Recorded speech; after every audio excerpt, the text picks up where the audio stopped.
So what's the application of this lemma to physics? If I want to write a formula for the potential energy in physics, what is it?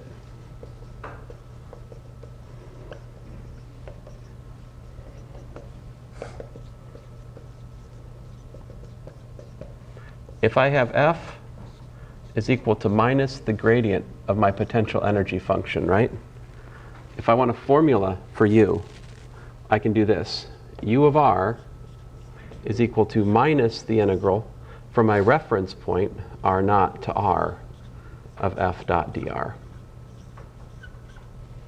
That, my friends, is the formula for potential energy in physics. The reason for the minus is because we put a minus by convention in front of the potential function.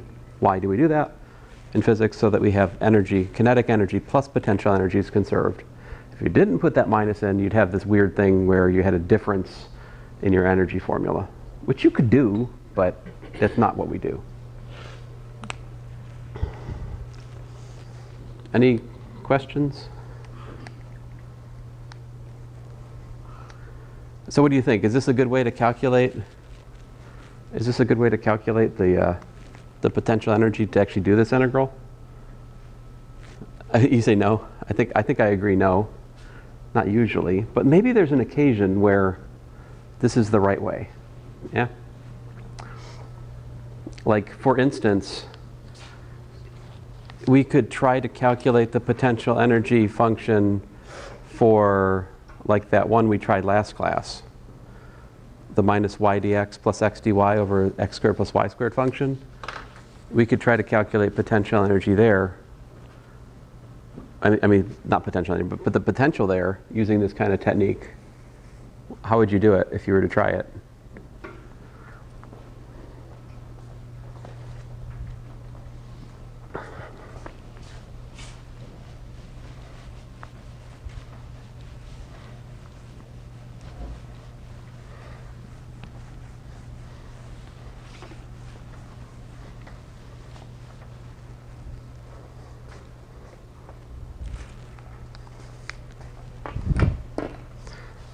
So let's see here. Example 3. What if we think about f of xy will be two-dimensional here? You know, minus y over x squared plus y squared, x over x squared plus y squared, right?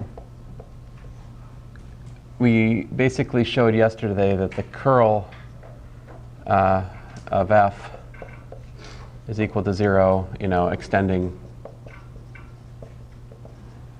to like f is equal to blah, blah, blah, 0. Anyway, so if we think of it three-dimensionally, its curl is 0, so we know it's path independent. We also know that 0 is a problem, right? So if we want to picture what's going on here, this point right here is trouble. Where do you guys think we should pick the origin if we're going to try to build the potential function for this one? Where should we start? We can't use 0 like I did in example 2. That's out. May I suggest we use the point, this one's kind of nice, right? Let's use this point right here, 1, 0. I can't think of a nicer point other than the origin, right? Yeah?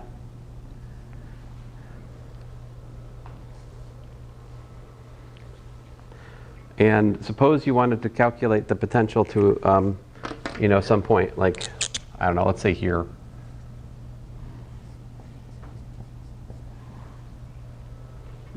Let me suggest this.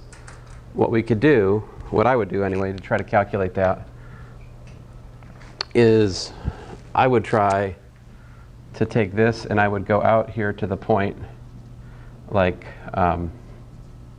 square root of x squared plus y squared,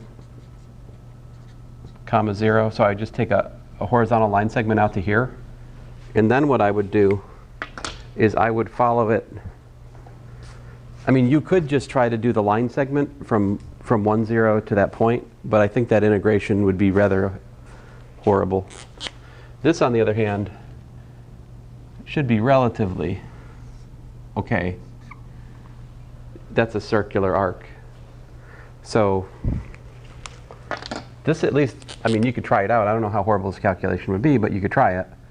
So to get to f of x, to construct the potential function for this guy here, you have the integral from 1, 0. Well, let me just say it's I need to give these things a name, right? So like L1, L2, integral along L1 of f dot dr plus the integral along L2 of f dot dr. And since it's path independent, we know that it shouldn't matter if we go one or the other. So I can go this way. I think that way would be easy. So like L1 has got what? L1, you've got dx equal to dx, so to speak, but we got dy is equal to 0, right? So essentially, to get L1, I just integrate from 0 to that thing. This is the square root of x squared plus y squared. And my yowzers. All right. So what does my vector field do? This has what? So we've got y equals to 0 along L1, right? What does that do? So essentially you've got, let me just say it this way, y dx plus x dy. The integral along L1 is 0, okay? The reason it's 0, let me just put this as L1. The reason it's 0, you can see here, the reason that this integral, the L1 integral is 0, is because on the one hand, this is equal to 0, okay? You guys with me? But also, y is not changing. dy is 0, so this is 0. So that integral is 0. So all of the non-trivial contribution to my formula for the potential is from the circular arc. So we just have to figure out plus the integral along L2. And so how would that go? Angle theta, right? You'd have the integral from 0 to theta of, let's see here, minus, well, goodness gracious, I don't want to write it all out. Fine. Minus r, golly, I really don't want to write all this. Cosine t times r times minus r cos t, and then plus r sine squared t. I'm running out of, it's the calculation we did last time, guys, divided by r squared. So here I'm noticing L2 has, we got x is equal to r cos t, y is equal to r sine t, right? For the circular arc.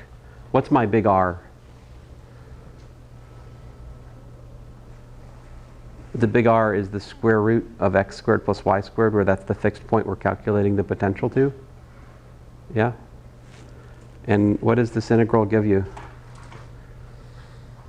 The r squareds be canceling, and you've got the integral from 0 to theta of dt, which of course is theta.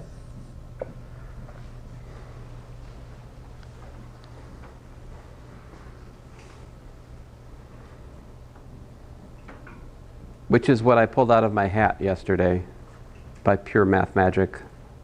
I'm just like, oh, look, if you differentiate theta, it gives you this thing, right? That wasn't a derivation. That was just me pointing something out. This, on the other hand, we actually just calculated that the potential is theta. Now, of course, now you can beg the question, well, how did you know to take the line segment in the circular arc? And the truth of that, and the truth of the matter is, it's because I'm teaching complex analysis right now and it's on my mind. But so, anyway. Let me tell you the proof of 4 implies 1. All right? You're like, you have 2 minutes. How can you possibly do that? That's a good question. But in this course, where we're going, guys, there are 3 major theorems left. There is Green's theorem, the divergence theorem, and Stokes' theorem. Stokes' theorem says this. That's the last one for us, but it's the most relevant one. It says that the surface integral of the curl is equal to the line integral of the vector field. This is over a surface. This is over the boundary of the surface. That is the theorem you need in order to prove that 4 implies 1. Here's the sketch. Because if you know the curl is 0 over some region, you can look at arbitrary loops in the region, and they bound a surface called S. And if the integral of the flux of the curl over that surface is 0, it implies the integral of the integral of the vector field around the boundary is 0, which then gives you that the integral around a loop is 0, which means that we have proved equivalence of 4 implies 2. Or no, that would be 4 implies 3, and then 3 implies 2, implies 1. That's it. That's what's missing. We need Stokes' theorem to complete the thought today. But it takes us a little bit to build up to Stokes' theorem, right? We're not there yet. We need to do Green's theorem first. That's what we'll do next tomorrow, Green's theorem. So thanks, guys.